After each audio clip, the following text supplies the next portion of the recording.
El arte de la guerra, Sun Tzu. Capítulo 1. Sobre la evaluación. Sun Tzu dice: la guerra es de vital importancia para el Estado. Es el dominio de la vida o de la muerte, el camino hacia la supervivencia o la pérdida del imperio. Es forzoso manejarla bien. No reflexionar seriamente sobre todo lo que le concierne es dar prueba de una culpable indiferencia en lo que respecta a la conservación o pérdida de lo que nos es más querido. Y ello no debe ocurrir entre nosotros.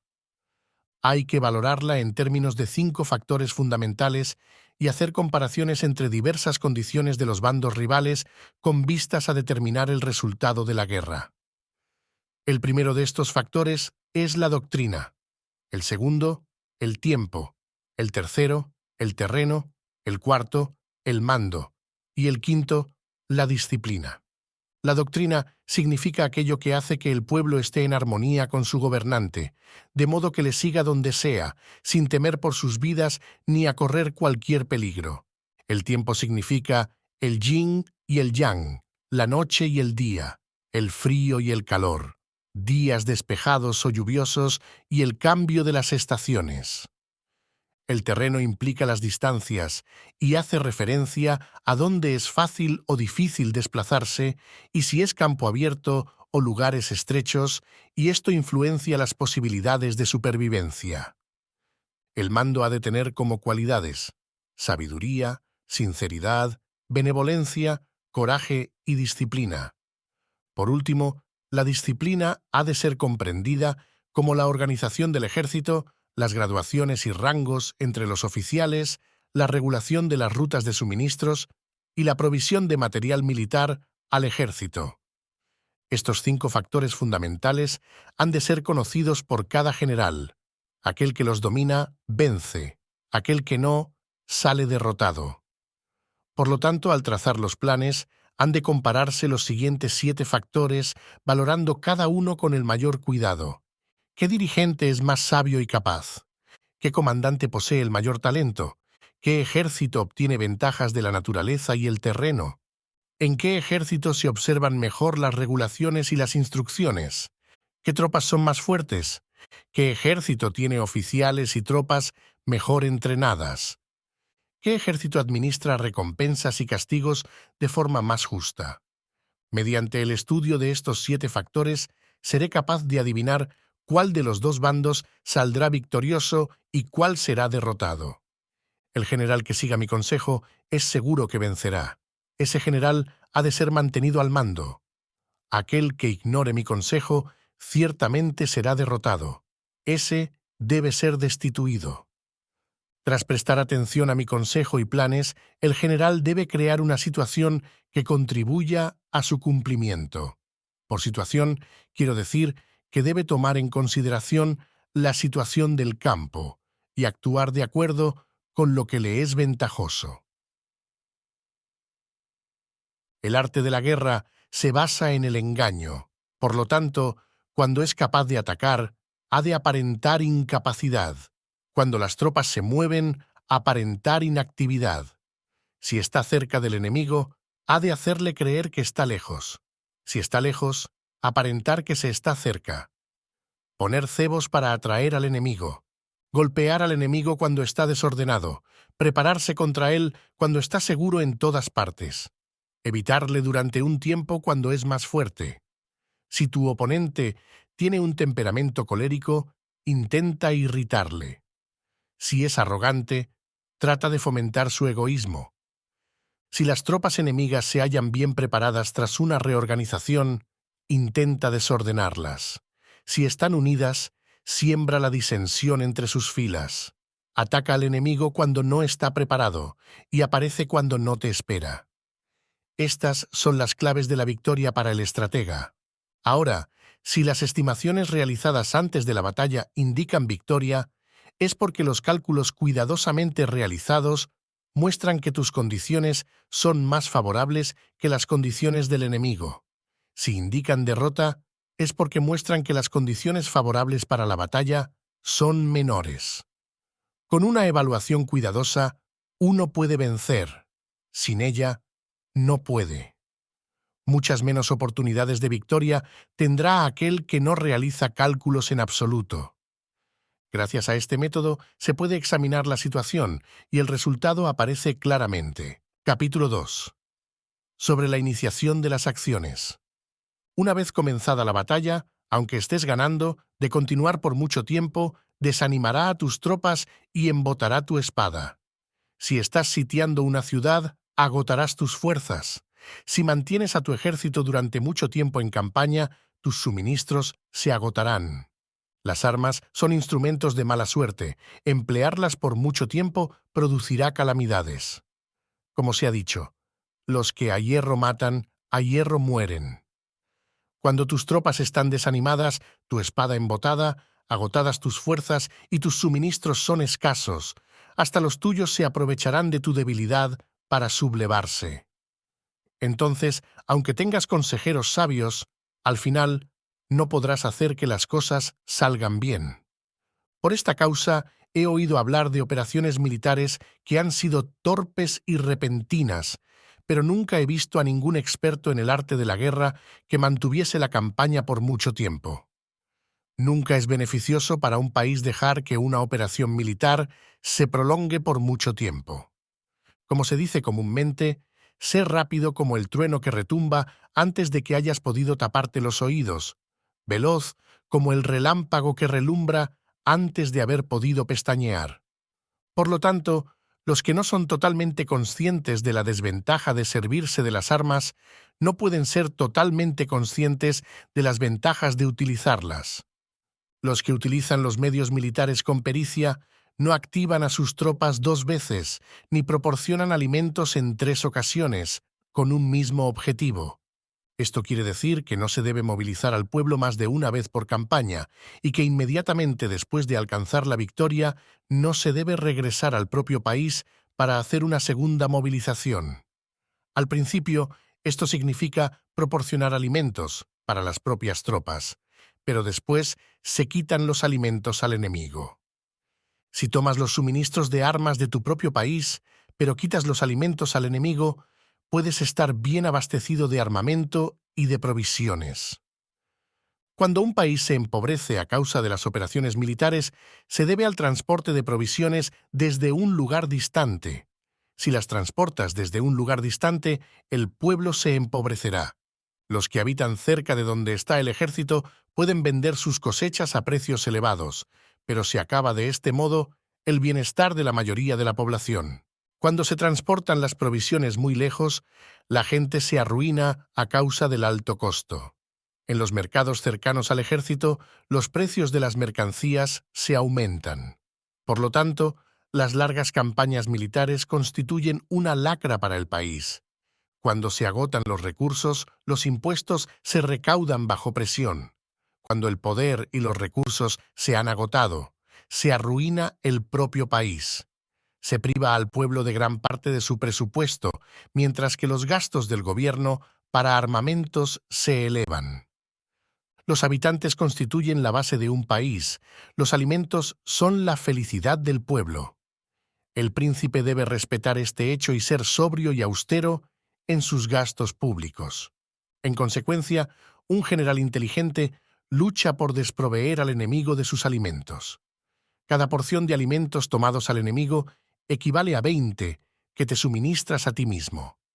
Así pues, lo que arrasa al enemigo es la imprudencia y la motivación de los tuyos en asumir los beneficios de los adversarios. Cuando recompenses a tus hombres con los beneficios que ostentaban los adversarios, los harás luchar por propia iniciativa, y así podrás tomar el poder y la influencia que tenía el enemigo. Es por esto, par, lo que se dice que donde hay grandes recompensas hay hombres valientes. Por consiguiente, en una batalla de carros, recompensa primero al que tome al menos 10 carros. Si recompensas a todo el mundo, no habrá suficiente para todos, así pues, ofrece una recompensa a un soldado para animar a todos los demás. Cambia sus colores de los soldados enemigos hechos prisioneros, utilízalos mezclados con los tuyos. Trata bien a los soldados y préstales atención. Los soldados prisioneros deben ser bien tratados para conseguir que en el futuro luchen para ti. A esto se llama vencer al adversario e incrementar por añadidura tus propias fuerzas. Si utilizas al enemigo para derrotar al enemigo, serás poderoso en cualquier lugar a donde vayas. Así pues, lo más importante en una operación militar es la victoria, y no la persistencia. Esta última no es beneficiosa. Un ejército es como el fuego. Si no lo apagas, se consumirá por sí mismo. Por lo tanto, sabemos que el que está a la cabeza del ejército está a cargo de las vidas de los habitantes y de la seguridad de la nación. Capítulo 3. Sobre las proposiciones de la victoria y la derrota. Como regla general, es mejor conservar a un enemigo intacto que destruirlo. Capturar a sus soldados para conquistarlos y dominas a sus jefes. Un general decía: practica las artes marciales, calcula la fuerza de tus adversarios, haz que pierdan su ánimo y dirección, de manera que aunque el ejército enemigo esté intacto, sea inservible. Esto es ganar sin violencia. Si destruyes al ejército enemigo y matas a sus generales, asaltas sus defensas disparando, reúnes a una muchedumbre y usurpas un territorio, todo esto es ganar por la fuerza. Por esto, los que ganan todas las batallas no son realmente profesionales. Los que consiguen que se rindan impotentes los ejércitos ajenos sin luchar son los mejores maestros del arte de la guerra. Los guerreros superiores atacan mientras los enemigos están proyectando sus planes. Luego, deshacen sus alianzas. Por eso, un gran emperador decía: el que lucha por la victoria frente a espadas desnudas no es un buen general. La peor táctica es atacar a una ciudad. Asediar, acorralar a una ciudad solo se lleva a cabo como último recurso. Emplea no menos de 3 meses en preparar tus artefactos y otros 3 para coordinar los recursos para tu asedio. Nunca se debe atacar por cólera y con prisas. Es aconsejable tomarse tiempo en la planificación y coordinación del plan. Por lo tanto, un verdadero maestro de las artes marciales vence a otras fuerzas enemigas sin batalla, conquista otras ciudades sin asediarlas y destruye a otros ejércitos sin emplear mucho tiempo. Un maestro experto en las artes marciales deshace los planes de los enemigos, estropea sus relaciones y alianzas, le corta los suministros o bloquea su camino, venciendo mediante estas tácticas sin necesidad de luchar. Es imprescindible luchar contra todas las facciones enemigas para obtener una victoria completa, de manera que su ejército no quede acuartelado y el beneficio sea total. Esta es la ley del asedio estratégico. La victoria completa se produce cuando el ejército no lucha, la ciudad no es asediada, la destrucción no se prolonga durante mucho tiempo, y en cada caso el enemigo es vencido por el empleo de la estrategia. Así pues, la regla de la utilización de la fuerza es la siguiente. Si tus fuerzas son 10 veces superiores a las del adversario, rodéalo. Si son 5 veces superiores, atácalo. Si son 2 veces superiores, divídelo. Si tus fuerzas son iguales en número, lucha si te es posible. Si tus fuerzas son inferiores, mantente continuamente en guardia, pues el más pequeño fallo te acarrearía las peores consecuencias. Trata de mantenerte al abrigo y evita en lo posible un enfrentamiento abierto con él. La prudencia y la firmeza de un pequeño número de personas pueden llegar a cansar y a dominar incluso a numerosos ejércitos. Este consejo se aplica en los casos en que todos los factores son equivalentes. Si tus fuerzas están en orden, mientras que las suyas están inmersas en el caos, si tú y tus fuerzas están con ánimo y ellos desmoralizados, entonces, aunque sean más numerosos, puedes entrar en batalla. Si tus soldados, tus fuerzas, tu estrategia y tu valor son menores que las de tu adversario, entonces debes retirarte y buscar una salida. En consecuencia, si el bando más pequeño es obstinado, cae prisionero del bando más grande.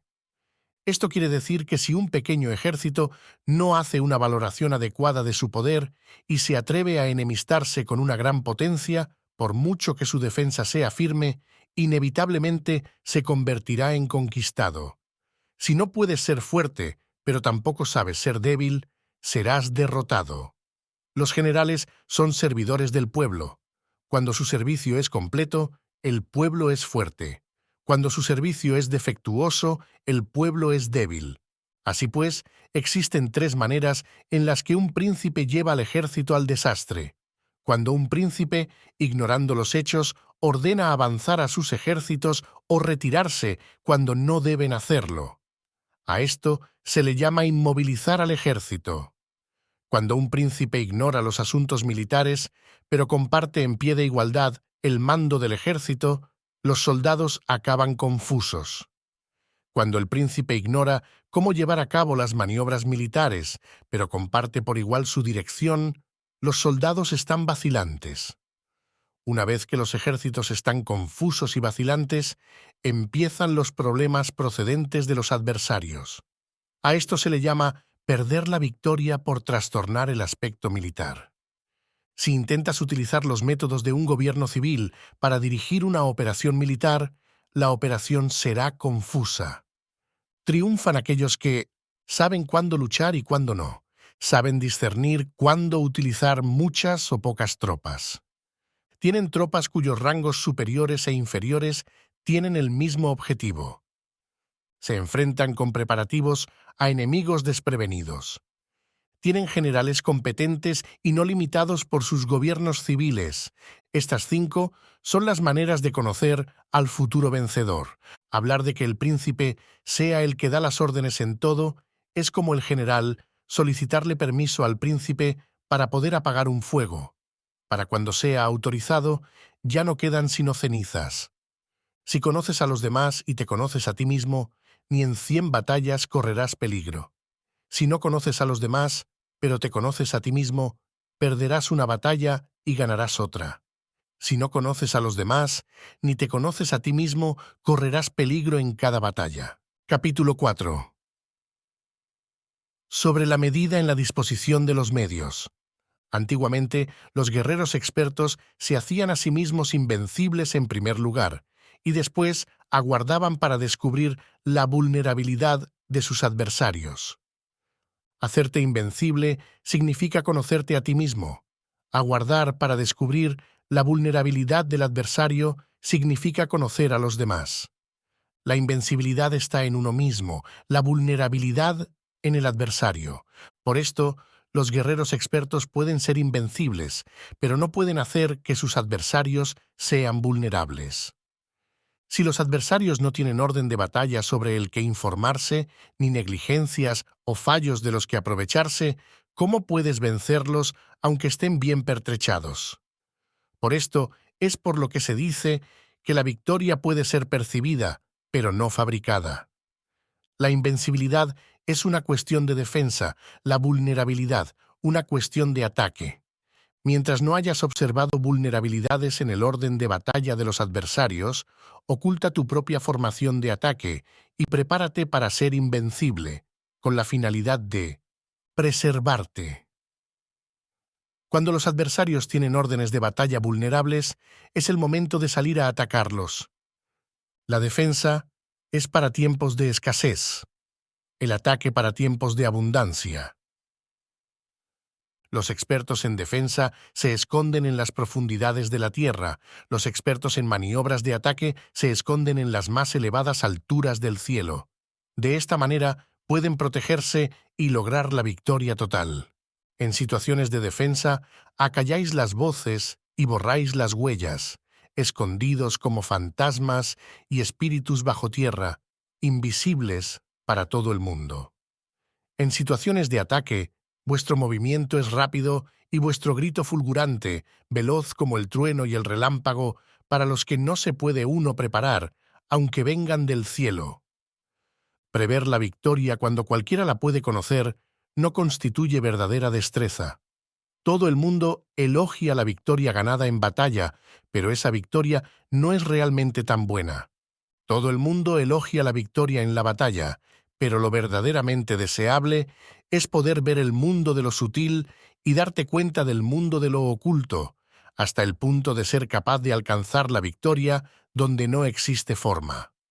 No se requiere mucha fuerza para levantar un cabello, no es necesario tener una vista aguda para ver el sol y la luna, ni se necesita tener mucho oído para escuchar el retumbar del trueno. Lo que todo el mundo conoce no se llama sabiduría. La victoria sobre los demás obtenida por medio de la batalla no se considera una buena victoria. En la antigüedad, los que eran conocidos como buenos guerreros vencían cuando era fácil vencer. Si solo eres capaz de asegurar la victoria tras enfrentarte a un adversario en un conflicto armado, esa victoria es una dura victoria. Si eres capaz de ver lo sutil y de darte cuenta de lo oculto, irrumpiendo antes del orden de batalla, la victoria así obtenida es una victoria fácil. En consecuencia, las victorias de los buenos guerreros no destacan por su inteligencia o su bravura. Así pues, las victorias que ganan en batalla no son debidas a la suerte. Sus victorias no son casualidades, sino que son debidas a haberse situado previamente en posición de poder ganar con seguridad, imponiéndose sobre los que ya han perdido de antemano. La gran sabiduría no es algo obvio, el mérito grande no se anuncia. Cuando eres capaz de ver lo sutil, es fácil ganar. ¿Qué tiene esto que ver con la inteligencia o la bravura? Cuando se resuelven los problemas antes de que surjan, ¿quién llama a esto inteligencia? Cuando hay victoria sin batalla, ¿quién habla de bravura? Así pues, los buenos guerreros toman posición en un terreno en el que no pueden perder, y no pasan por alto las condiciones que hacen a su adversario proclive a la derrota. En consecuencia, un ejército victorioso gana primero y entabla la batalla después. Un ejército derrotado lucha primero e intenta obtener la victoria después. Esta es la diferencia entre los que tienen estrategia y los que no tienen planes premeditados. Los que utilizan bien las armas cultivan el camino y observan las leyes. Así pueden gobernar prevaleciendo sobre los corruptos. Servirse de la armonía para desvanecer la oposición, no atacar un ejército inocente, no hacer prisioneros o tomar botín par donde pasa el ejército, no cortar los árboles ni contaminar los pozos, limpiar y purificar los templos de las ciudades y montañas del camino que atraviesas, no repetir los errores de una civilización decadente, a todo esto se llama el camino y sus leyes. Cuando el ejército está estrictamente disciplinado, hasta el punto en que los soldados morirían antes que desobedecer las órdenes, y las recompensas y los castigos merecen confianza y están bien establecidos, cuando los jefes y oficiales son capaces de actuar de esta forma, pueden vencer a un príncipe enemigo corrupto. Las reglas militares son 5: medición, valoración, cálculo, comparación y victoria. El terreno da lugar a las mediciones, estas dan lugar a las valoraciones a los cálculos, estos a las comparaciones, y las comparaciones dan lugar a las victorias. Mediante las comparaciones de las dimensiones, puedes conocer dónde se halla la victoria o la derrota. En consecuencia, un ejército victorioso es como 1 kilo comparado con 1 gramo. Un ejército derrotado es como 1 gramo comparado con 1 kilo. Cuando el que gana consigue que su pueblo vaya a la batalla como si estuviera dirigiendo una gran corriente de agua hacia un cañón profundo, esto es una cuestión de orden de batalla. Cuando el agua se acumula en un cañón profundo, nadie puede medir su cantidad, lo mismo que nuestra defensa no muestra su forma. Cuando se suelta el agua, se precipita hacia abajo como un torrente, de manera tan irresistible como nuestro propio ataque. Capítulo 5. Sobre la firmeza. La fuerza es la energía acumulada o la que se percibe. Esto es muy cambiante. Los expertos son capaces de vencer al enemigo creando una percepción favorable en ellos. Así, obtener la victoria sin necesidad de ejercer su fuerza. Gobernar sobre muchas personas como si fueran poco es una cuestión de dividirlas en grupos o sectores. Es organización. Batallar contra un gran número de tropas, como si fueran pocas, es una cuestión de demostrar la fuerza, símbolos y señales. Se refiere a lograr una percepción de fuerza y poder en la oposición. En el campo de batalla se refiere a las formaciones y banderas utilizadas para desplegar las tropas y coordinar sus movimientos. Lograr que el ejército sea capaz de combatir contra el adversario sin ser derrotado es una cuestión de emplear métodos ortodoxos o heterodoxos. La ortodoxia y la heterodoxia no es algo fijo, sino que se utilizan como un ciclo. Un emperador que fue un famoso guerrero y administrador hablaba de manipular las percepciones de los adversarios sobre lo que es ortodoxo y heterodoxo, y después atacar inesperadamente, combinando ambos métodos hasta convertirlo en uno, volviéndose así indefinible para el enemigo. Que el efecto de las fuerzas sea como el de piedras arrojadas sobre huevos es una cuestión de lleno y vacío. Cuando induces a los adversarios a atacarte en tu territorio, su fuerza siempre está vacía, en desventaja, mientras que no compitas en lo que son los mejores, tu fuerza siempre estará llena. Atacar con lo vacío contra lo lleno es como arrojar piedras sobre huevos. De seguro se rompen. Cuando se entabla una batalla de manera directa, la victoria se gana por sorpresa. El ataque directo es ortodoxo. El ataque indirecto es heterodoxo. Solo hay dos clases de ataques en la batalla, el extraordinario por sorpresa y el directo ordinario, pero sus variantes son innumerables. Lo ortodoxo y lo heterodoxo se originan recíprocamente como un círculo sin comienzo ni fin. ¿Quién podría agotarlos? Cuando la velocidad del agua que fluye alcanza el punto en el que puede mover las piedras, esta es la fuerza directa. Cuando la velocidad y maniobrabilidad del halcón es tal que puede atacar y matar, esto es precisión.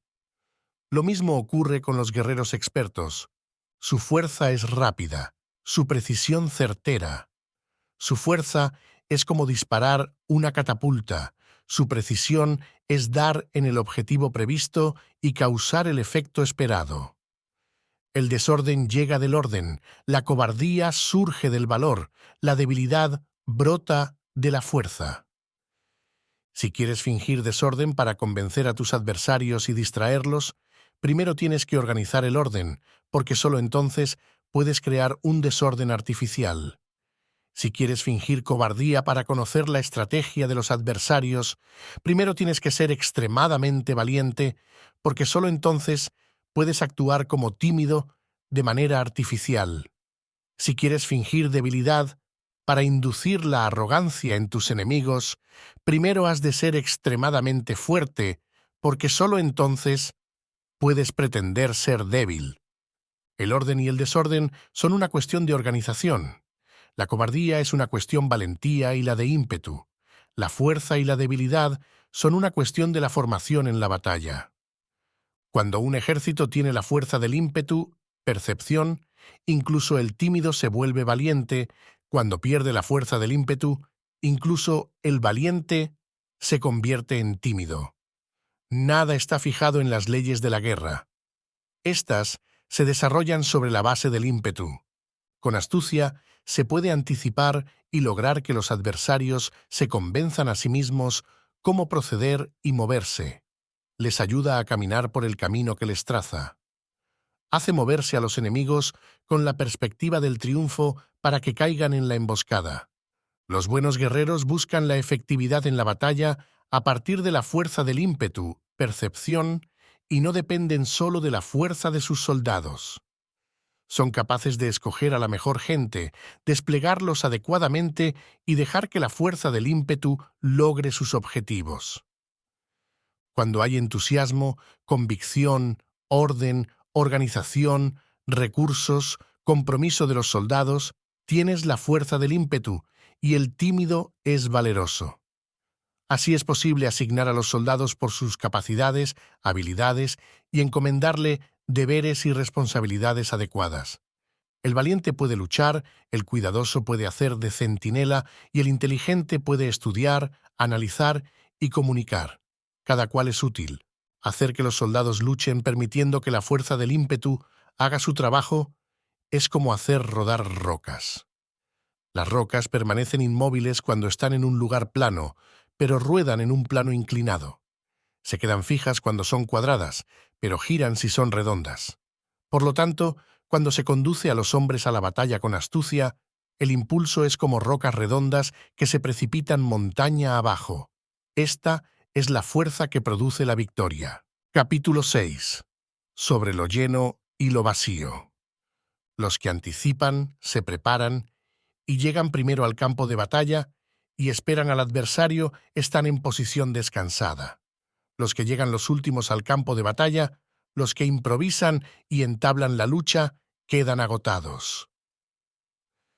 Los buenos guerreros hacen que los adversarios vengan a ellos y de ningún modo se dejan atraer fuera de su fortaleza. Si haces que los adversarios vengan a ti para combatir, su fuerza estará siempre vacía. Si no sales a combatir, tu fuerza estará siempre llena. Este es el arte de vaciar a los demás y de llenarte a ti mismo. Lo que impulsa a los adversarios a venir hacia ti por propia decisión es la perspectiva de ganar. Lo que desanima a los adversarios de ir hacia ti es la probabilidad de sufrir daños.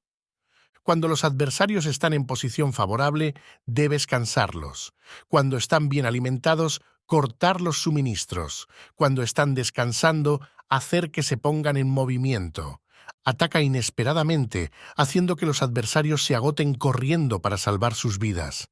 Interrumpe sus provisiones, arrasa sus campos y corta sus vías de aprovisionamiento. Aparece en lugares críticos y ataca donde menos se lo esperen, haciendo que tengan que acudir al rescate. Aparece donde no puedan ir, se dirige hacia donde menos se lo esperen. Para desplazarte cientos de kilómetros sin cansancio, atraviesa tierras despobladas. Atacar un espacio abierto no significa solo un espacio en el que el enemigo no tiene defensa. Mientras su defensa no sea estricta, el lugar no esté bien guardado, los enemigos se desperdigarán ante ti, como si estuvieras atravesando un territorio despoblado. Para tomar infaliblemente lo que atacas, ataca donde no haya defensa. Para mantener una defensa infaliblemente segura, defiende donde no haya ataque. Así, en el caso de los que son expertos en el ataque, sus enemigos no saben por dónde atacar.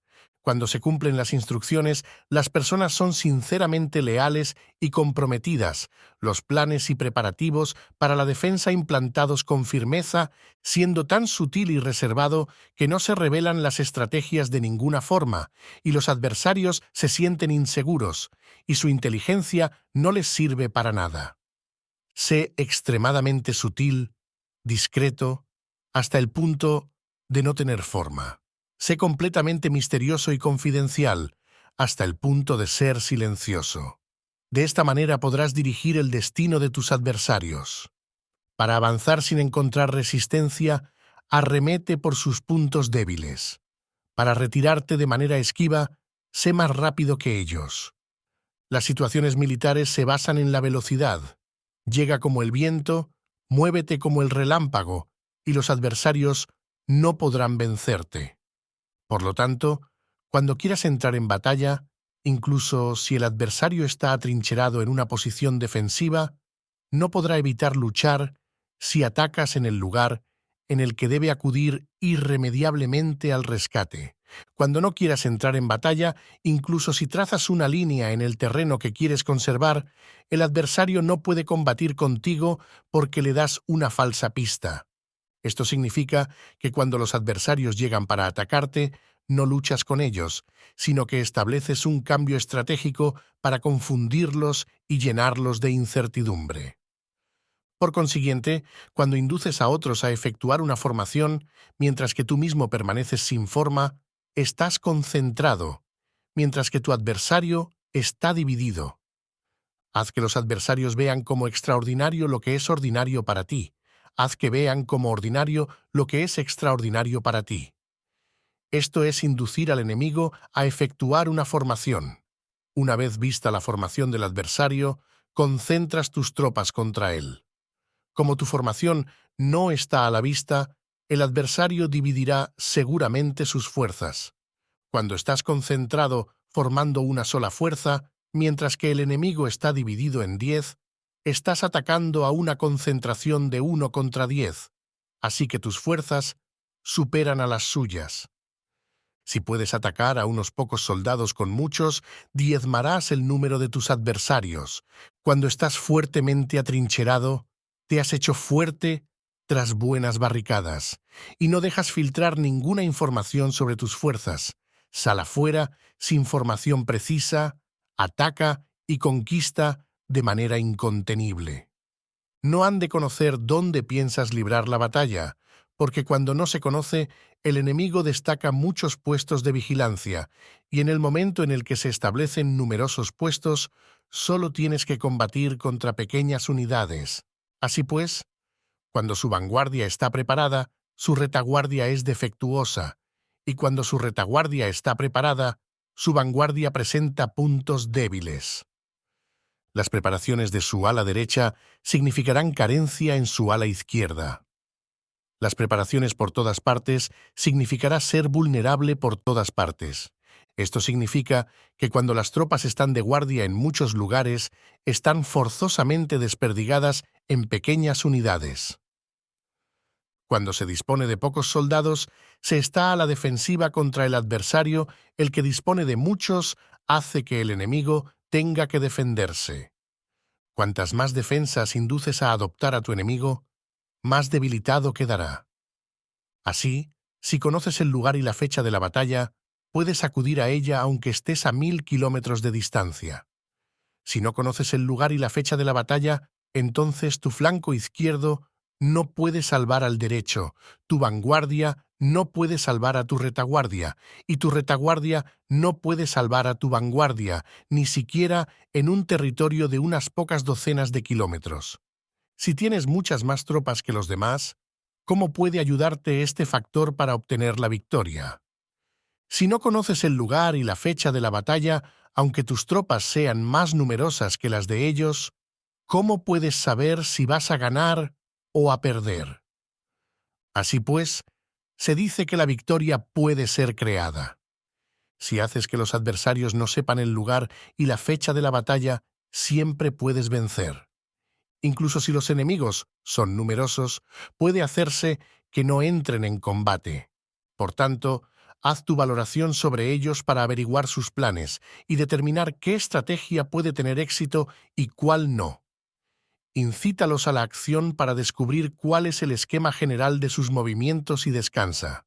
Haz algo por o en contra de ellos para su atención, de manera que puedas de ellos para descubrir sus hábitos de comportamiento de ataque y de defensa. Indúcelos a adoptar formaciones específicas para conocer sus puntos flacos. Esto significa utilizar muchos métodos para confundir y perturbar al enemigo con el objetivo de observar sus formas de respuesta hacia ti. Después de haberlas observado, actúas en consecuencia, de manera que puedes saber qué clase de situaciones significan vida y cuáles significan muerte. Pruébalos para averiguar sus puntos fuertes y sus puntos débiles.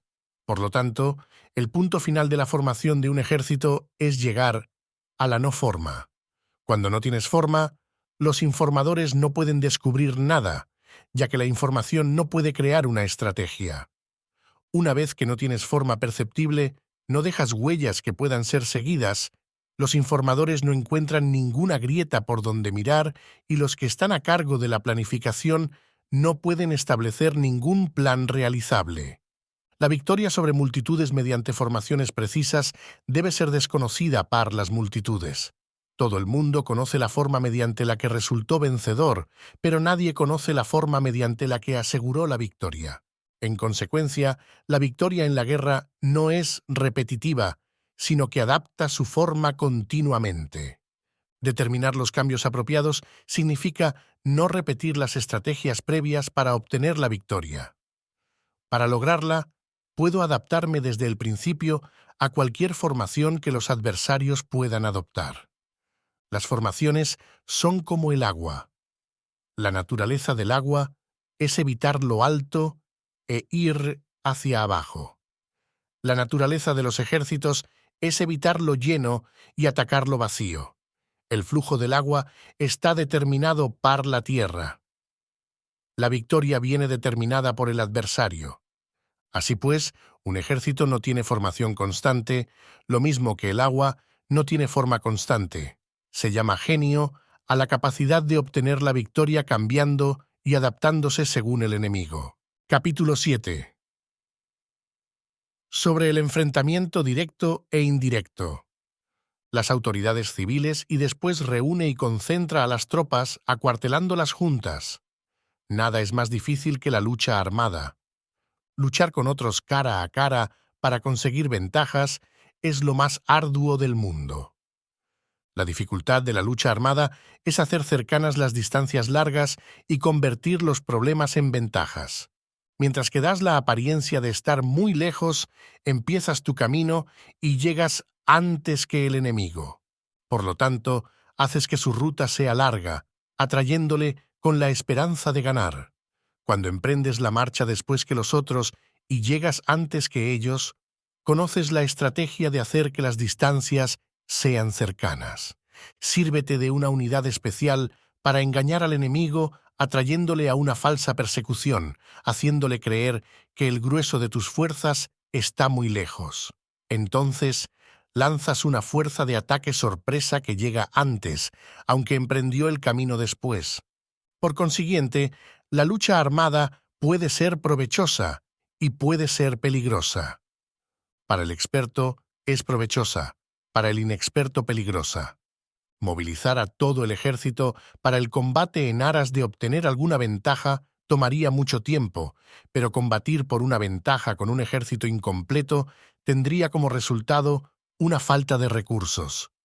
Si te movilizas rápidamente y sin parar día y noche, recorriendo el doble de la distancia habitual, y si luchas por obtener alguna ventaja a miles de kilómetros, tus jefes militares serán hechos prisioneros.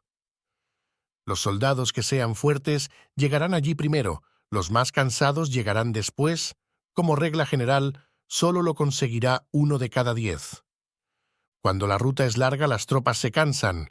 Si han gastado su fuerza en la movilización, llegan agotadas mientras que sus adversarios están frescos. Así pues, es seguro que serán atacadas. Combatir por una ventaja a 50 kilómetros de distancia frustrará los planes del mando, y como regla general, solo la mitad de los soldados lo harán. Si se combate por obtener una ventaja a 30 kilómetros de distancia, solo 2 de cada 3 soldados los recorrerán. Así pues, un ejército perece si no está equipado, si no tiene provisiones o si no tiene dinero. Estas 3 cosas son necesarias. No puedes combatir para ganar con un ejército no equipado o sin provisiones, lo que el dinero facilita. Por tanto, si ignoras los planes de tus rivales, no puedes hacer alianzas precisas, a menos que conozcas las montañas y los bosques, los desfiladeros y los pasos, y la condición de los pantanos, no puedes maniobrar con una fuerza armada. A menos que utilices guías locales, no puedes aprovecharte de las ventajas del terreno. Solo cuando conoces cada detalle de la condición del terreno, puedes maniobrar y guerrear. Por consiguiente, una fuerza militar se usa según la estrategia prevista, se moviliza mediante la esperanza de recompensa y se adapta mediante la división y la combinación.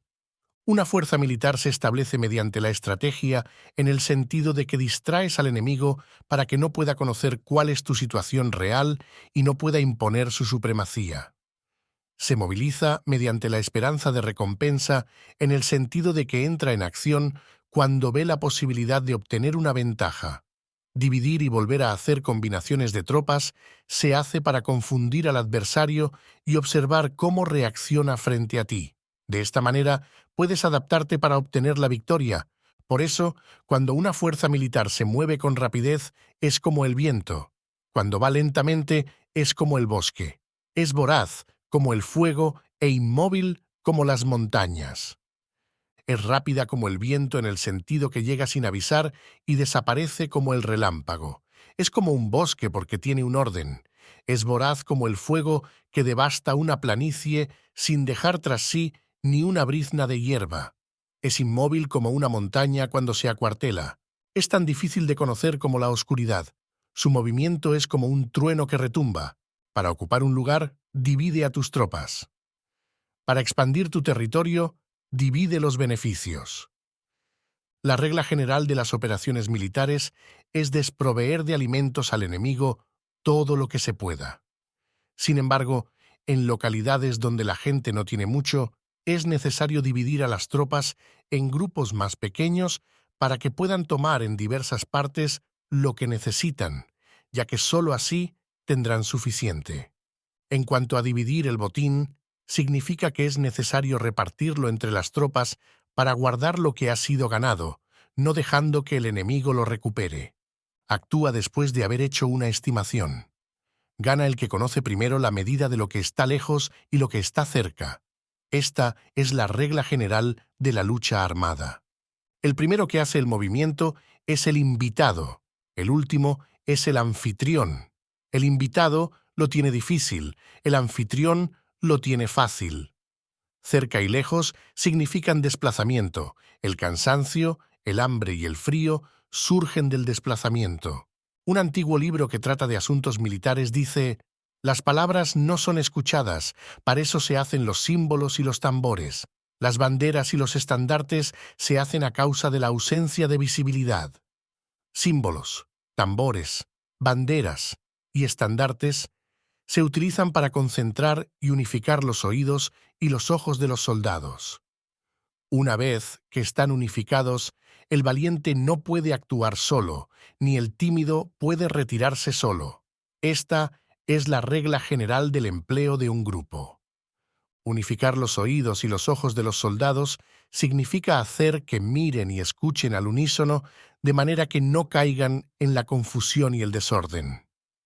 Las señales se utilizan para indicar direcciones e impedir que los individuos vayan a donde se les antoje. Así pues, en batallas nocturnas utiliza fuegos y tambores, y en batallas diurnas sírvete de banderas y estandartes para manipular los oídos y los ojos de los soldados. Utiliza muchas señales para confundir las percepciones del enemigo y hacerle temer tu temible poder militar. De esta forma, haces desaparecer la energía de sus ejércitos y desmoralizas a sus generales. En primer lugar, has de ser capaz de mantenerte firme en tu propio corazón. Solo entonces puedes desmoralizar a los generales enemigos. Por esto, la tradición afirma que los habitantes de otros tiempos tenían la firmeza para desmoralizar, y la antigua ley de los que conducían carros de combate decía que cuando la mente original es firme, la energía fresca es victoriosa. De este modo, la energía de la mañana está llena de ardor, la del mediodía decae y la energía de la noche se retira. En consecuencia, los expertos en el manejo de las armas prefieren la energía entusiasta, atacan la decadente y la que se bate en retirada. Son ellos los que dominan la energía. Cualquier débil en el mundo se dispone a combatir en un minuto si se siente animado, pero cuando se trata realmente de tomar las armas y de entrar en batalla, es poseído por la energía. Cuando esta energía se desvanece, se detendrá, estará asustado y se arrepentirá de haber comenzado. La razón por la que esa clase de ejércitos miran por encima del hombro a enemigos fuertes, lo mismo que miran a las doncellas vírgenes, es porque se están aprovechando de su agresividad, estimulada por cualquier causa. Utilizar el orden para enfrentarse al desorden, utilizar la calma para enfrentarse con los que se agitan, esto es dominar el corazón. A menos que tu corazón esté totalmente abierto y tu mente en orden, no puedes esperar ser capaz de adaptarte a responder sin límites, a manejar los acontecimientos de manera infalible, a enfrentarte a dificultades graves e inesperadas sin turbarte, dirigiendo cada cosa sin confusión. Dominar la fuerza es esperar a los que vienen de lejos, aguardar con toda comodidad a los que se han fatigado, y con el estómago saciado a los hambrientos. Esto es lo que se quiere decir cuando se habla de atraer a otros hacia donde estás, al tiempo que evitas ser inducido a ir hacia donde están ellos. Evitar la confrontación contra formaciones de combate bien ordenadas y no atacar grandes batallones constituye el dominio de la adaptación. Por tanto, la regla general de las operaciones militares es no enfrentarse a una gran montaña ni oponerse al enemigo de espaldas a ésta. Esto significa que si los adversarios están en un terreno elevado, no debes atacarles cuesta arriba, y que cuando efectúan una carga cuesta abajo, no debes hacerles frente. No persigas a los enemigos cuando finjan una retirada ni ataques tropas expertas. Si los adversarios huyen de repente antes de agotar su energía, seguramente hay emboscadas esperándote para atacar a tus tropas. En este caso, debes retener a tus oficiales para que no se lancen en su persecución. No consumas la comida de sus soldados. Si el enemigo abandona de repente sus provisiones, éstas han de ser probadas antes de ser comidas, por si están envenenadas. No detengas a ningún ejército que esté en camino a su país. Bajo estas circunstancias, un adversario luchará hasta la muerte. Hay que dejarle una salida a un ejército rodeado. Muéstrales una manera de salvar la vida para que no estén dispuestos a luchar hasta la muerte, y así podrás aprovecharte para atacarles. No presiones a un enemigo desesperado. Un animal agotado seguirá luchando, pues esa es la ley de la naturaleza. Estas son las leyes de las operaciones militares. Capítulo 8. Sobre los 9 cambios. Por lo general, las operaciones militares están bajo el del gobernante civil para dirigir al ejército. El general no debe levantar su campamento en un terreno difícil, deja que se establezcan relaciones diplomáticas en las fronteras, no permanezcas en un territorio árido ni aislado. Cuando te halles en un terreno cerrado, prepara alguna estrategia y muévete. Cuando te halles en un terreno mortal, lucha. Terreno cerrado significa que existen lugares escarpados que te rodean por todas partes, de manera que el enemigo tiene movilidad, que puede llegar e irse con libertad, pero a ti te es difícil salir y volver. Cada ruta debe ser estudiada para que sea la mejor. Hay rutas que no debes usar, ejércitos que no han de ser atacados, ciudades que no deben ser rodeadas, terrenos sobre los que no se debe combatir, y órdenes de gobernantes civiles que no deben ser obedecidas. En consecuencia, los generales que conocen las variables posibles para aprovecharse del terreno saben cómo manejar las fuerzas armadas. Si los generales no saben cómo adaptarse de manera ventajosa, aunque conozcan la condición del terreno, no pueden aprovecharse de él. Si están al mando de ejércitos, pero ignoran las artes de la total adaptabilidad, aunque conozcan el objetivo a lograr, no pueden hacer que los soldados luchen por él. Si eres capaz de ajustar la campaña, cambiar conforme al ímpetu de las fuerzas, entonces la ventaja no cambia, y los únicos que son perjudicados son los enemigos. Por esta razón, no existe una estructura permanente. Si puedes comprender totalmente este principio, puedes hacer que los soldados actúen en la mejor forma posible. Por lo tanto, las consideraciones de la persona inteligente siempre incluyen el analizar objetivamente el beneficio y el daño. Cuando considera el beneficio, su acción se expande. Cuando considera el daño, sus problemas pueden resolverse. El beneficio y el daño son interdependientes y los sabios los tienen en cuenta. Por ello, lo que retiene a los adversarios es el daño, lo que les mantiene ocupados es la acción, y lo que les motiva es el beneficio. Cansa a los enemigos manteniéndolos ocupados y no dejándoles respirar. Pero antes de lograrlo, tienes que realizar previamente tu propia labor. Esa labor consiste en desarrollar un ejército fuerte, un pueblo próspero, una sociedad armoniosa y una manera ordenada de vivir. Así pues, la norma general de las operaciones militares consiste en no contar con que el enemigo no acuda, sino confiar en tener los medios de enfrentarte a él. No contar con que el adversario no ataque, sino confiar en poseer lo que no puede ser atacado. Si puedes recordar siempre el peligro cuando estás a salvo y el caos en tiempos de orden, permanece atento al peligro y al caos mientras no tengan todavía forma, y evítalos antes de que se presenten. Esta es la mejor estrategia de todas. Por esto, existen 5 rasgos que son peligrosos en los generales. Los que están dispuestos a morir pueden perder la vida. Los que quieren preservar la vida pueden ser hechos prisioneros. Los que son dados a los apasionamientos irracionales pueden ser ridiculizados. Los que son muy puritanos pueden ser deshonrados. Los que son compasivos pueden ser turbados. Si te presentas en un lugar que con toda seguridad los enemigos se precipitarán a defender, las personas compasivas se apresurarán invariablemente a rescatar a sus habitantes, causándose a sí mismos problemas y cansancio. Estos son 5 rasgos que constituyen defectos en los generales y que son desastrosos para las operaciones militares. Los buenos generales son de otra manera. Se comprometen hasta la muerte, pero no se aferran a la esperanza de sobrevivir. Actúan de acuerdo con los acontecimientos, en forma racional y realista, sin dejarse llevar por las emociones ni estar sujetos a quedar confundidos. Cuando ven una buena oportunidad, son como tigres. En caso contrario, cierran sus puertas.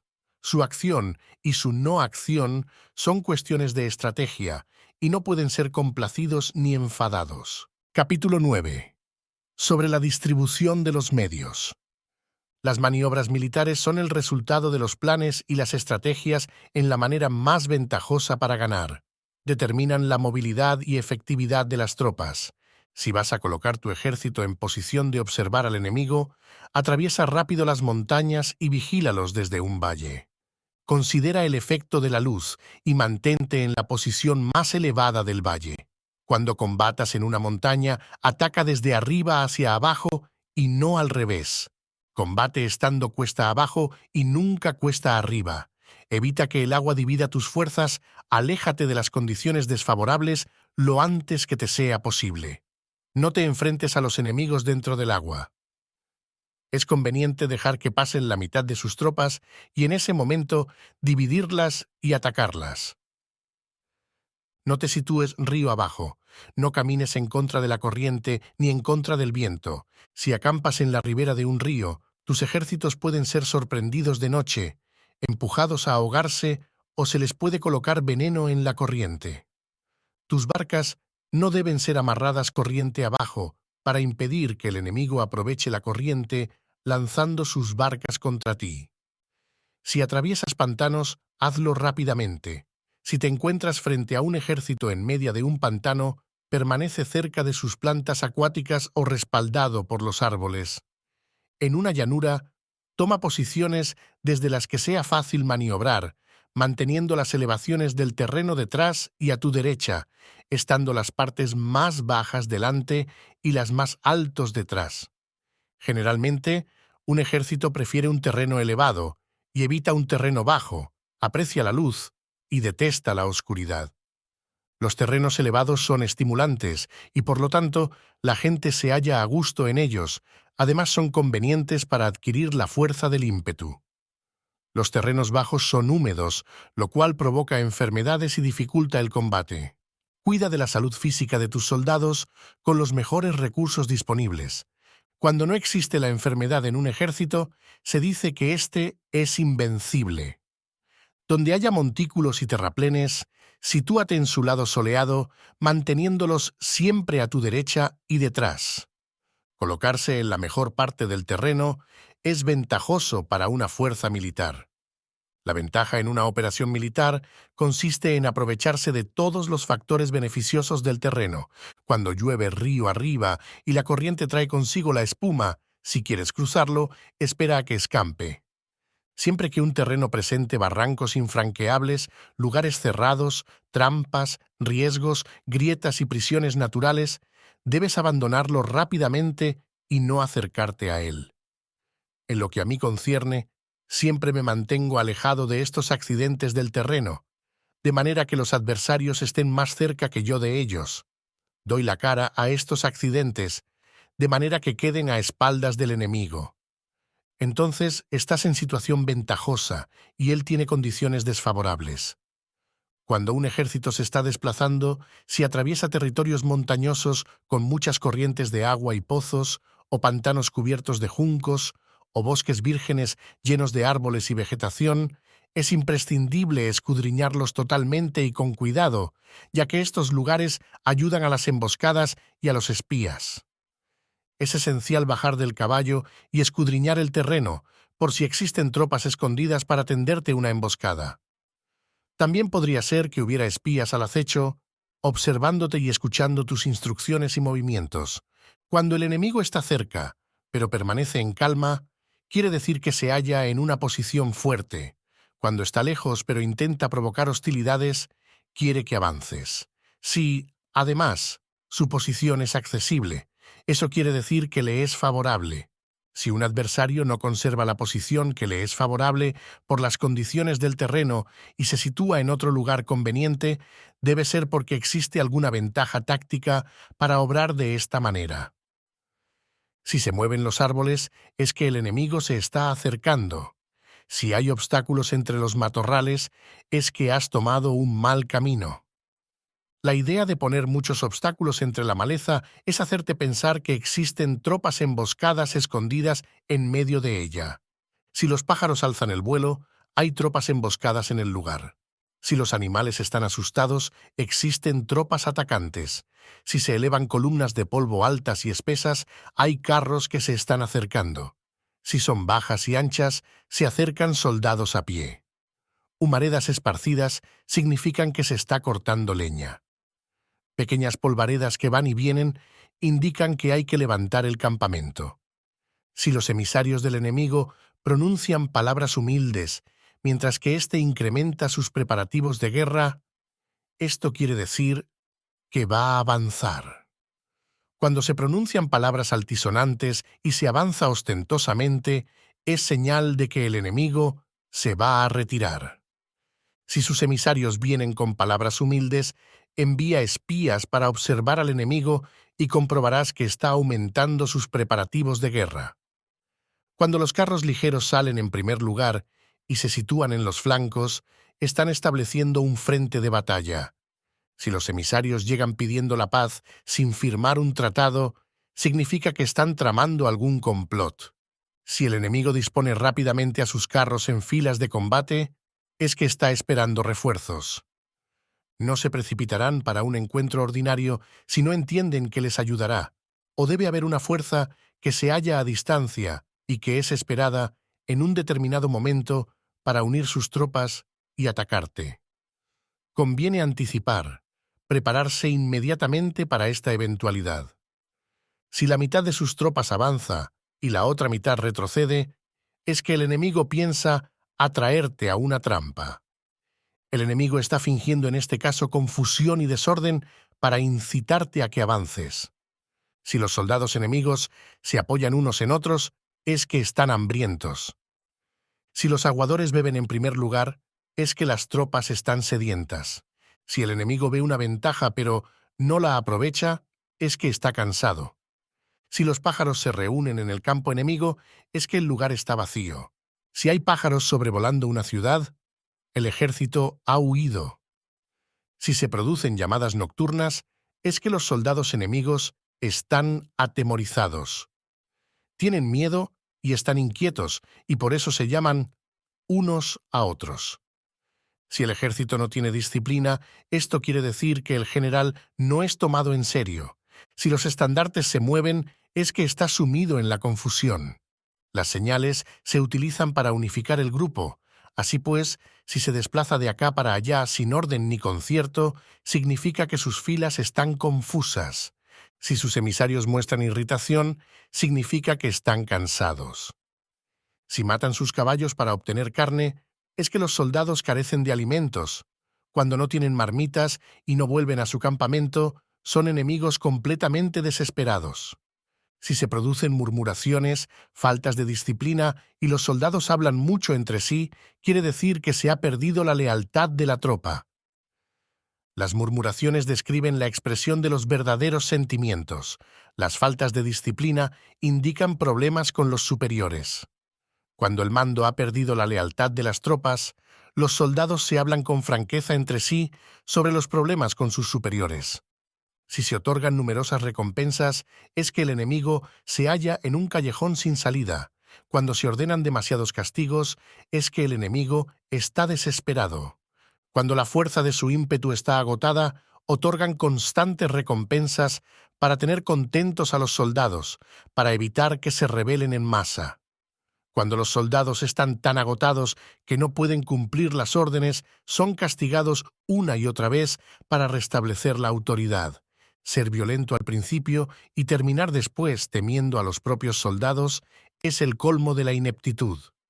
Los emisarios que acuden con actitud conciliatoria indican que el enemigo quiere una tregua. Si las tropas enemigas se enfrentan a ti con ardor, pero demoran el momento de entrar en combate sin abandonar, no obstante, el terreno, has de observarlos cuidadosamente. Están preparando un ataque por sorpresa. En asuntos militares, no es necesariamente más beneficioso ser superior en fuerzas, solo evitar actuar con violencia innecesaria. Es suficiente con consolidar tu poder, hacer estimaciones sobre el enemigo y conseguir reunir tropas. Eso es todo. El enemigo que actúa aisladamente, que carece de estrategia y que toma a la ligera a sus adversarios, inevitablemente acabará siendo derrotado.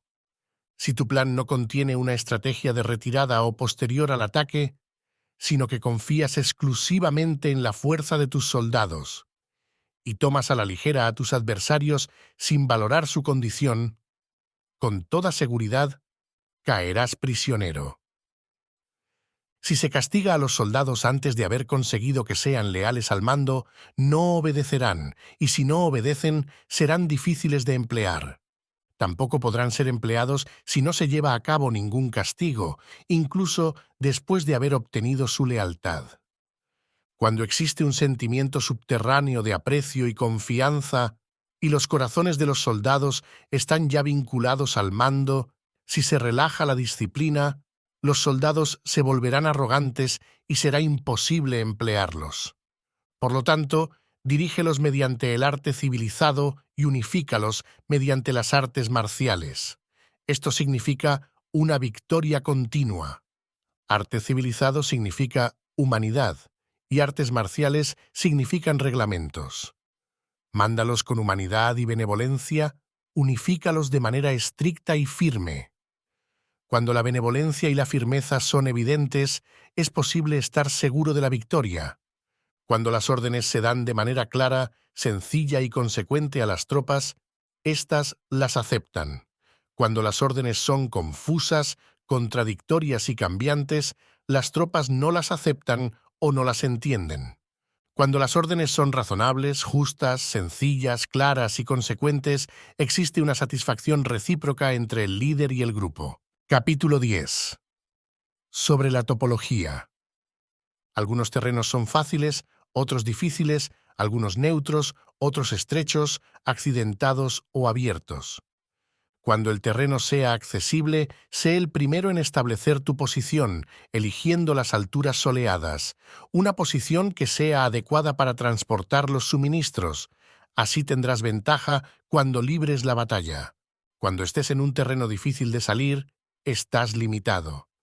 En este terreno, si tu enemigo no está preparado, puedes vencer si sigues adelante, pero si el enemigo está preparado y sigues adelante, tendrás muchas dificultades para volver de nuevo a él, lo cual jugará en contra tuya. Cuando es un terreno desfavorable para ambos bandos, se dice que es un terreno neutro. En un terreno neutro, incluso si el adversario te ofrece una ventaja, no te aproveches de ella. Retírate, induciendo a salir a la mitad de las tropas enemigas, y entonces cae sobre él aprovechándote de esta condición favorable. En un terreno estrecho, si eres el primero en llegar, debes ocuparlo totalmente y esperar al adversario. Si él llega antes, no lo persigas si bloquea los desfiladeros. Persíguelo solo si no los bloquea. En terreno accidentado, si eres el primero en llegar, debes ocupar sus puntos altos y soleados y esperar al adversario. Si éste los ha ocupado antes, retírate y no lo persigas. En un terreno abierto, la fuerza del ímpetu se encuentra igualada y es difícil provocarle a combatir de manera desventajosa para él. Entender estas 6 clases de terreno es la responsabilidad principal del general, y es imprescindible considerarlos. Estas son las configuraciones del terreno. Los generales que las ignoran salen derrotados. Así pues, entre las tropas están las que huyen, las que se retraen, las que se derrumban, las que se rebelan y las que son derrotadas. Ninguna de estas circunstancias constituyen desastres naturales, sino que son debidas a los errores de los generales. Las tropas que tienen el mismo ímpetu, pero que atacan en proporción de 1 contra 10, salen derrotadas. Los que tienen tropas fuertes, pero cuyos oficiales son débiles, quedan retraídos. Los que tienen soldados débiles al mando de oficiales fuertes se verán en apuros, cuando los oficiales superiores están encolerizados y son violentos y se enfrentan al enemigo por su cuenta y por despecho. Y cuando los generales ignoran sus capacidades, el ejército se desmoronará. Como norma general, para poder vencer al enemigo, todo el mando militar debe tener una sola intención y todas las fuerzas militares deben cooperar. Cuando los generales son débiles y carecen de autoridad, cuando las órdenes no son claras, cuando oficiales y soldados no tienen solidez y las formaciones son anárquicas, se produce revuelta. Los generales que son derrotados son aquellos que son incapaces de calibrar a los adversarios, entran en combate con fuerzas superiores en número o mejor equipadas, y no seleccionan a sus tropas según los niveles de preparación de las mismas. Si empleas soldados sin seleccionar a los preparados de los no preparados, a los arrojados y a los timoratos, te estás buscando tu propia derrota. Estas son las 6 maneras de ser derrotado. La comprensión de estas situaciones es la responsabilidad suprema de los generales y deben ser consideradas. La primera es no calibrar el número de fuerzas. La segunda, la ausencia de un sistema claro de recompensas y castigos. La tercera, la insuficiencia de entrenamiento. La cuarta es la pasión irracional. La quinta es la ineficacia de la ley del orden. Y la sexta es el fallo de no seleccionar a los soldados fuertes y resueltos. La configuración del terreno puede ser un apoyo para el ejército. Para los jefes militares, el curso de la acción adecuada es calibrar al adversario para asegurar la victoria y calcular los riesgos y las distancias. Salen vencedores los que libran batallas conociendo estos elementos. Salen derrotados los que luchan ignorándolos. Por lo tanto, cuando las leyes de la guerra señalan una victoria segura, es claramente apropiado entablar batalla, incluso si el gobierno ha dado órdenes de no atacar. Si las leyes de la guerra no indican una victoria segura, es adecuado no entrar en batalla, aunque el gobierno haya dado la orden de atacar. De este modo, se avanza sin pretender la gloria, se ordena la retirada sin evitar la responsabilidad, con el único propósito de proteger a la población y en beneficio también del gobierno. Así, se rinde un servicio valioso a la nación. Avanzar y retirarse en contra de las órdenes del gobierno no se hace por interés personal, sino para salvaguardar las vidas de la población y en auténtico beneficio del gobierno. Servidores de esta talla son muy útiles para un pueblo. Mira por tus soldados como miras por un recién nacido. Así estarán dispuestos a seguirte hasta los valles más profundos. Cuida de tus soldados como cuidas de tus queridos hijos, y morirán gustosamente contigo. Pero si eres tan amable con ellos que no los puedes utilizar, si eres tan indulgente que no les puedes dar órdenes, tan informal que no puedes disciplinarlos, tus soldados serán como niños mimados, y por lo tanto, inservibles. Las recompensas no deben utilizarse solas, ni debe confiarse solamente en los castigos. En caso contrario, las tropas, como niños mimosos, se acostumbran a disfrutar o a quedar resentidas por todo. Esto es dañino y los vuelve inservibles. Si sabes que tus soldados son capaces de atacar, pero ignoras si el enemigo es invulnerable a un ataque, tienes solo la mitad de posibilidades de ganar. Si sabes que tu enemigo es vulnerable a un ataque, pero ignoras si tus soldados son capaces de atacar, solo tienes la mitad de posibilidades de ganar. Si sabes que el enemigo es vulnerable a un ataque y tus soldados pueden llevarlo a cabo, pero ignoras si la condición del terreno es favorable para la batalla, tienes la mitad de probabilidades de vencer. Por lo tanto, los que conocen las artes marciales no pierden el tiempo cuando efectúan sus movimientos, ni se agotan cuando atacan.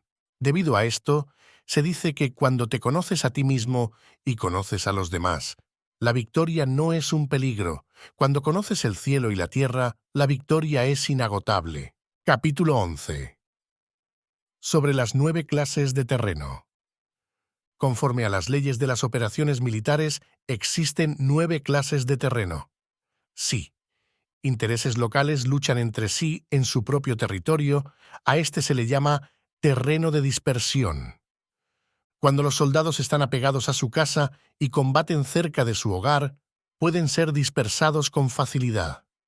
Cuando penetras en un territorio ajeno, pero no lo haces en profundidad, a este se le llama territorio ligero. Esto significa que los soldados pueden regresar fácilmente. El territorio que puede resultarte ventajoso si lo tomas y ventajoso al enemigo si es él quien lo conquista, se llama terreno clave. Un terreno de lucha inevitable es cualquier enclave defensivo o paso estratégico. Un territorio igualmente accesible para ti y para los demás se llama terreno de comunicación. El territorio que está rodeado por 3 territorios rivales y es el primero en proporcionar libre acceso a él a todo el mundo, se llama terreno de intersección. El terreno de intersección es aquel en el que convergen las principales vías de comunicación uniéndolas entre sí. Sé el primero en ocuparlo y la gente tendrá que ponerse de tu lado.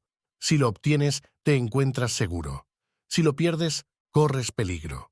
Cuando penetras en profundidad en un territorio ajeno y dejas detrás muchas ciudades y pueblos, a este terreno se le llama difícil. Es un terreno del que es difícil regresar. Cuando atraviesas montañas boscosas, desfiladeros abruptos u otros accidentes difíciles de atravesar, a esto se le llama terreno desfavorable.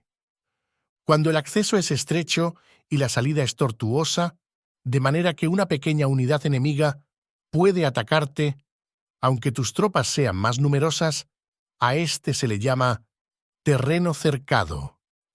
Si eres capaz de una gran adaptación, puedes atravesar este territorio.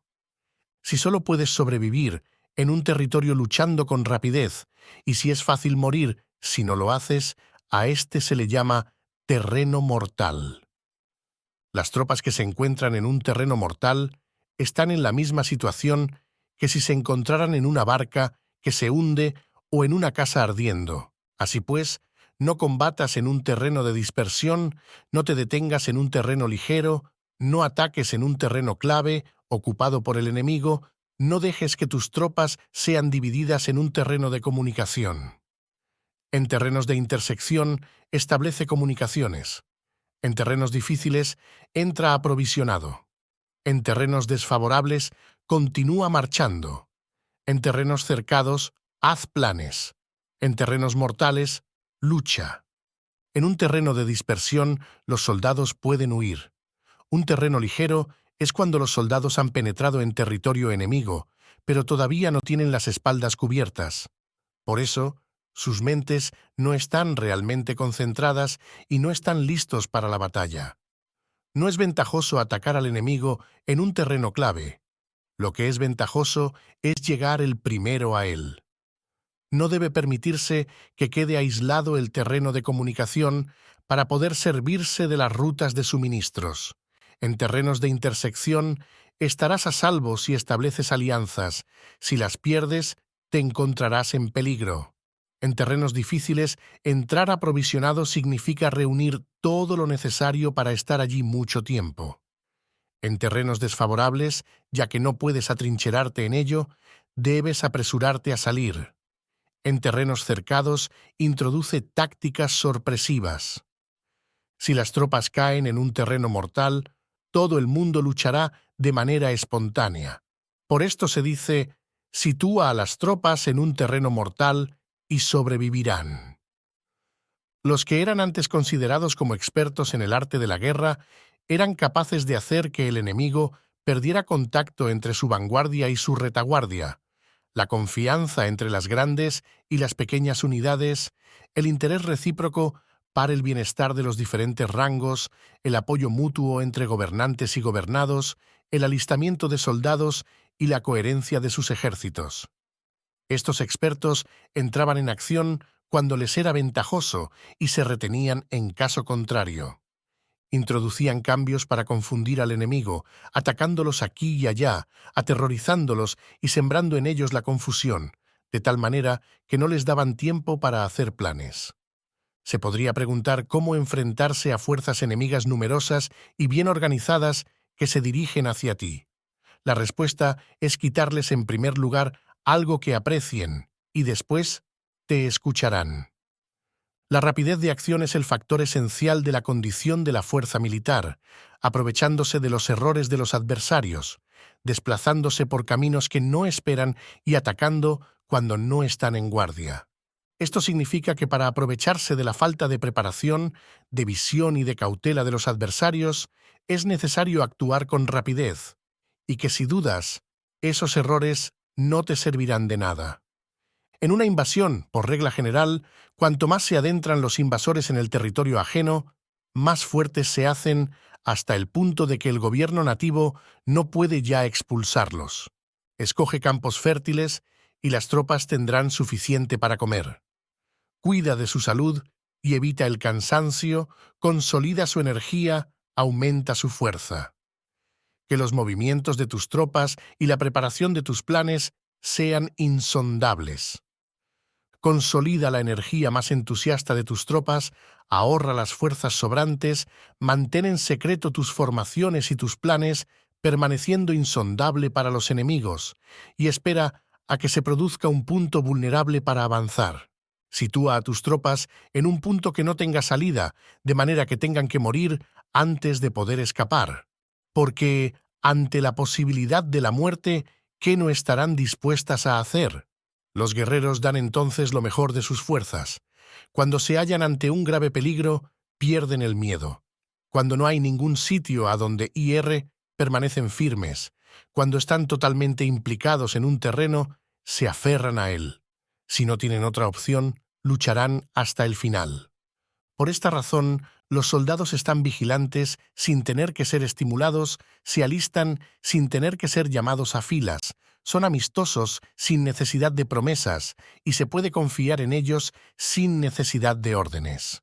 Esto significa que cuando los combatientes se encuentran en peligro de muerte, sea cual sea su rango, todos tienen el mismo objetivo y por lo tanto están alertas sin necesidad de ser estimulados, tienen buena voluntad de manera espontánea y sin necesidad de recibir órdenes, y puede confiarse de manera natural en ellos sin promesas ni necesidad de jerarquía. Prohíbe los augurios para evitar las dudas y los soldados nunca te abandonarán. Si tus soldados no tienen riquezas, no es porque las desdeñen. Si no tienen más longevidad, no es porque no quieran vivir más tiempo. El día en que se da la orden de marcha, los soldados lloran. Así pues, una operación militar preparada con pericia debe ser como una serpiente veloz que contraataca con su cola cuando alguien le ataca por la cabeza, contraataca con la cabeza cuando alguien le ataca por la cola y contraataca con cabeza y cola cuando alguien le ataca por el medio. Esta imagen representa el método de una línea de batalla que responde velozmente cuando es atacada. Un manual de 8 formaciones clásicas de batalla dice: haz del frente la retaguardia, haz de la retaguardia el frente con 4 cabezas y 8 colas. Haz que la cabeza esté en todas partes y cuando el enemigo arremeta por el centro, cabeza y cola acudirán al rescate. Puede preguntarse la cuestión de si es posible hacer que una fuerza militar sea como una serpiente rápida. La respuesta es afirmativa. Incluso las personas que se tienen antipatía, encontrándose en el mismo barco, se ayudarán entre sí en caso de peligro de zozobrar. Es la fuerza de la situación la que hace que esto suceda. Por esto, No basta con depositar la confianza en caballos atados y ruedas fijadas. Se atan los caballos para formar una línea de combate estable y se fijan las ruedas para hacer que los carros no se puedan mover. Pero aún así, esto no es suficientemente seguro ni se puede confiar en ello. Es necesario permitir que haya variantes a los cambios que se hacen, poniendo a los soldados en situaciones mortales, de manera que combatan de forma espontánea y se ayuden unos a otros codo con codo. Este es el camino de la seguridad y de la obtención de una victoria cierta. La mejor organización es hacer que se exprese el valor y mantenerlo constante. Tener éxito tanto con tropas débiles como con tropas aguerridas se basa en la configuración de las circunstancias. Si obtienes la ventaja del terreno, puedes vencer a los adversarios, incluso con tropas ligeras y débiles. ¿Cuánto más te sería posible si tienes tropas poderosas y aguerridas? Lo que hace posible la victoria a ambas clases de tropas es las circunstancias del terreno. Por lo tanto, los expertos en operaciones militares logran la cooperación de la tropa, de tal manera que dirigir un grupo es como dirigir a un solo individuo que no tiene más que una sola opción. Corresponde al general ser tranquilo, reservado, justo y metódico. Sus planes son tranquilos y absolutamente secretos para que nadie pueda descubrirlos. Su mando es justo y metódico, así que nadie se atreve a tomarlo a la ligera. Puede mantener a sus soldados sin información y en completa ignorancia de sus planes. Cambia sus acciones y revisa sus planes de manera que nadie pueda reconocerlos. Cambia de lugar su emplazamiento y se desplaza por caminos sinuosos, de manera que nadie pueda anticiparse. Puedes ganar cuando nadie puede entender en ningún momento cuáles son tus intenciones. Dice un gran hombre, el principal engaño que se valora en las operaciones militares no se dirige solo a los enemigos, sino que empieza por las propias tropas, para hacer que le sigan a uno sin saber a dónde van. Cuando un general fija una meta a sus tropas, es como el que sube a un lugar elevado y después retira la escalera. Cuando un general se adentra muy en el interior del territorio enemigo, está poniendo a prueba todo su potencial. Ha hecho quemar las naves a sus tropas y destruir sus casas. Así las conduce como un rebaño y todos ignoran hacia dónde se encaminan. Incumbe a los generales reunir a los ejércitos y ponerlos en situaciones peligrosas. También han de examinar las adaptaciones a los diferentes terrenos, las ventajas de concentrarse o dispersarse y las pautas de los sentimientos y situaciones humanas. Cuando se habla de ventajas y de desventajas de la concentración y de la dispersión, quiere decir que las pautas de los comportamientos humanos cambian según los diferentes tipos de terreno. En general, la pauta general de los invasores es unirse cuando están en el corazón del territorio enemigo, pero tienden a dispersarse cuando están en las franjas fronterizas. Cuando dejas tu territorio y atraviesas la frontera en una operación militar, te hallas en un terreno aislado. Cuando es accesible desde todos los puntos, es un terreno de comunicación. Cuando te adentras en profundidad, estás en un terreno difícil. Cuando penetras poco, estás en un terreno ligero. Cuando a tus espaldas se hallen espesuras infranqueables y delante pasajes estrechos, estás en un terreno cercado. Cuando no haya ningún sitio a donde hierre, se trata de un terreno mortal. Así pues, en un terreno de dispersión, yo unificaría las mentes de los soldados. En un terreno ligero, las mantendría en contacto.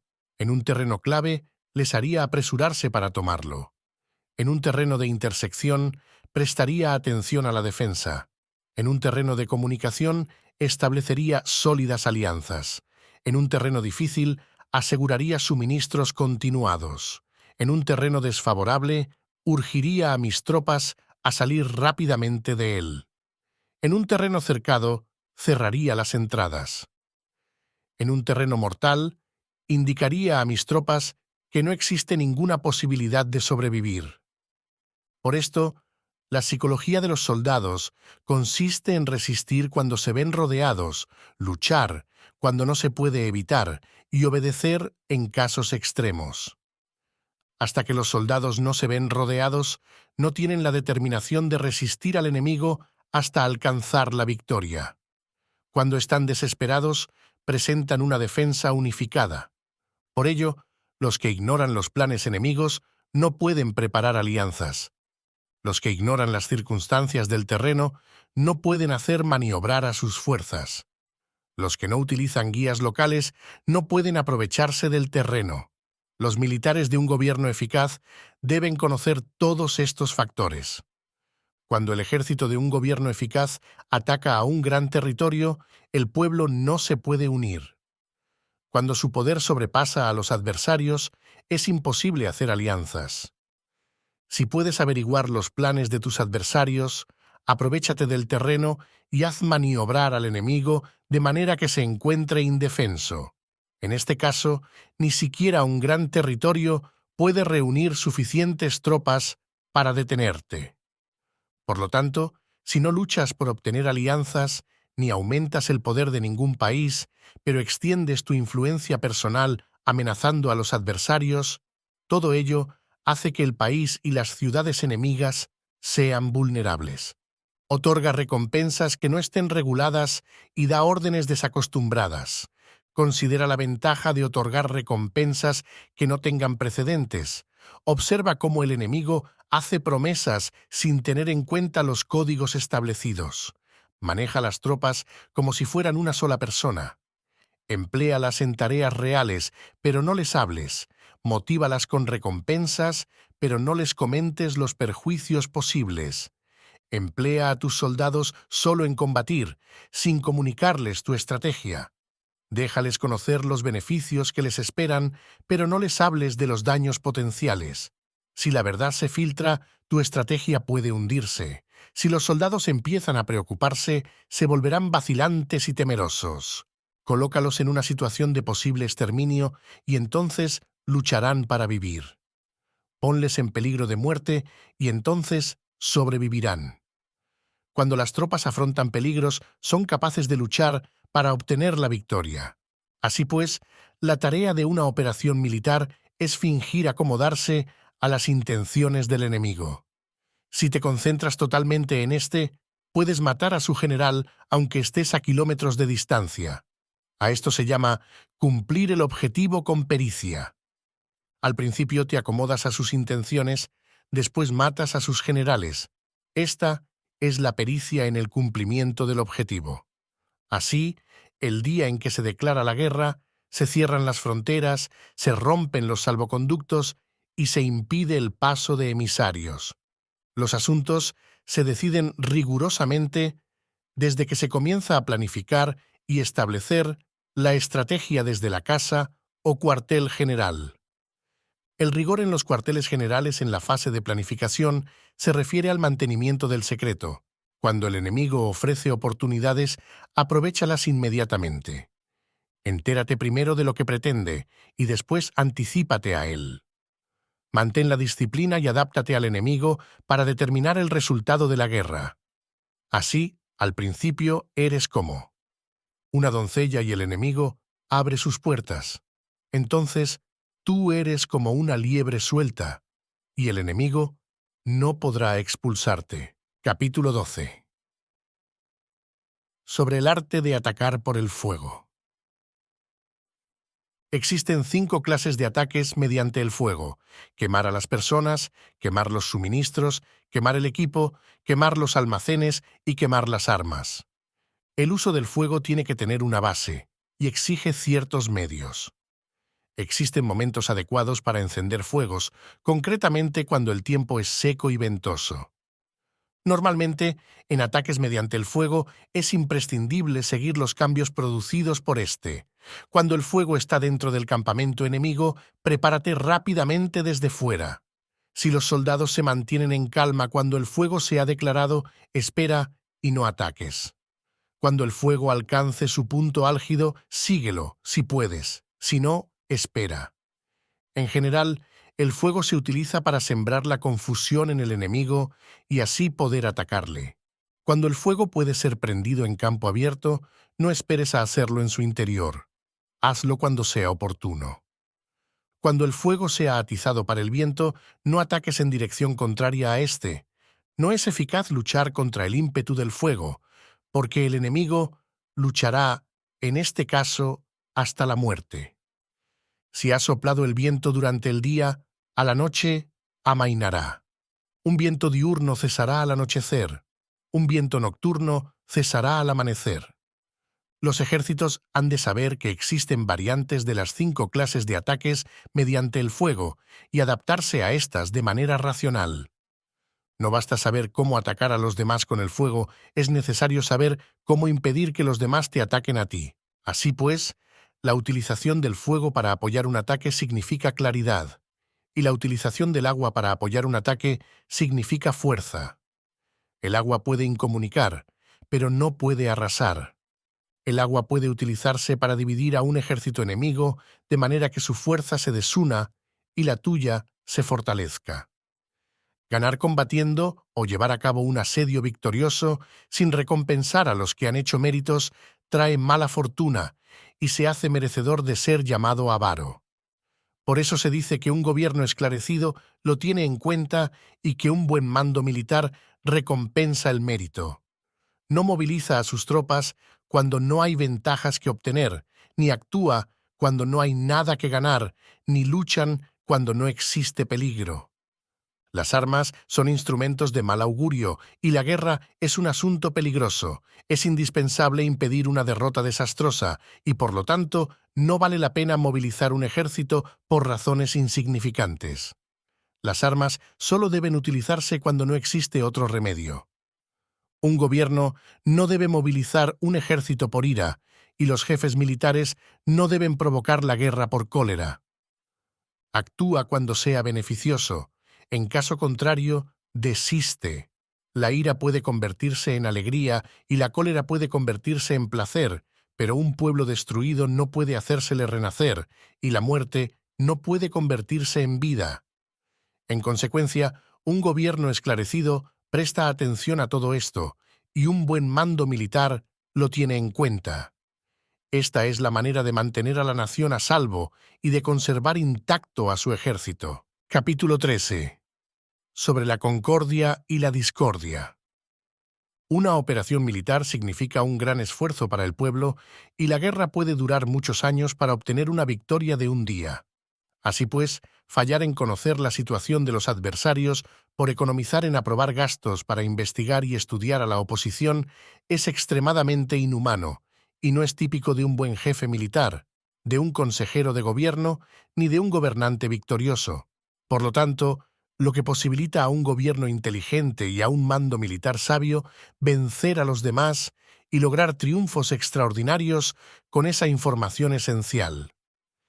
La información previa no puede obtenerse de fantasmas ni espíritus, ni se puede tener por analogía ni descubrir mediante cálculos. Debe obtenerse de personas que conozcan la situación del adversario. Existen 5 clases de espías: el espía nativo, el espía interno, el doble agente, el espía liquidable y el espía flotante. Cuando están activos todos ellos, nadie conoce sus rutas. A esto se le llama genio organizativo y se aplica al gobernante. Los espías nativos se contratan entre los habitantes de una localidad. Los espías internos se contratan entre los funcionarios enemigos. Los agentes dobles se contratan entre los espías enemigos. Los espías liquidables transmiten falsos datos a los espías enemigos. Los espías flotantes vuelven para traer sus informes.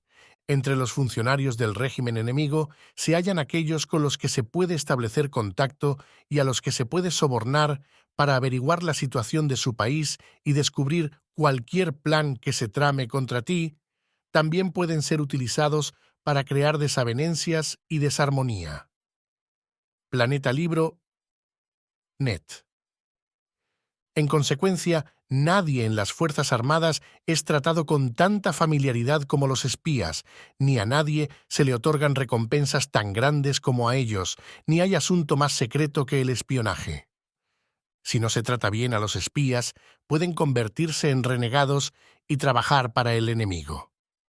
No se pueden utilizar a los espías sin sagacidad y conocimiento. No puede uno servirse de espías sin humanidad y justicia. No se puede obtener la verdad de los espías sin sutileza. Ciertamente es un asunto muy delicado. Los espías son útiles en todas partes. Cada asunto requiere un conocimiento previo. Si algún asunto de espionaje es divulgado antes de que el espía haya informado, éste y el que lo haya divulgado deben eliminarse. Siempre que quieras atacar a un ejército, asediar una ciudad o atacar a una persona, has de conocer previamente la identidad de los generales que la defienden, de sus aliados, sus visitantes, sus centinelas y de sus criados. Así pues, haz que tus espías averigüen todo sobre ellos. Siempre que vayas a atacar y a combatir, debes conocer primero los talentos de los servidores del enemigo, y así puedes enfrentarte a ellos según sus capacidades. Debes buscar a agentes enemigos que hayan venido a espiarte, sobornarlos e inducirlos a pasarse a tu lado, para poder utilizarlos como agentes dobles. Con la información obtenida de esta manera, puedes encontrar espías nativos y espías internos para contratarlos. Con la información obtenida de estos, puedes fabricar información falsa sirviéndote de espías liquidables. Con la información así obtenida, puedes hacer que los espías flotantes actúen según los planes previstos. Es esencial para un gobernante conocer las 5 clases de espionaje, y este conocimiento depende de los agentes dobles. Así pues, estos deben ser bien tratados. Así, solo un gobernante brillante o un general sabio que pueda utilizar a los más inteligentes para el espionaje puede estar seguro de la victoria. El espionaje es esencial para las operaciones militares y los ejércitos dependen de él para llevar a cabo sus acciones. No será ventajoso para el ejército actuar sin conocer la situación del enemigo, y conocer la situación del enemigo no es posible sin el espionaje.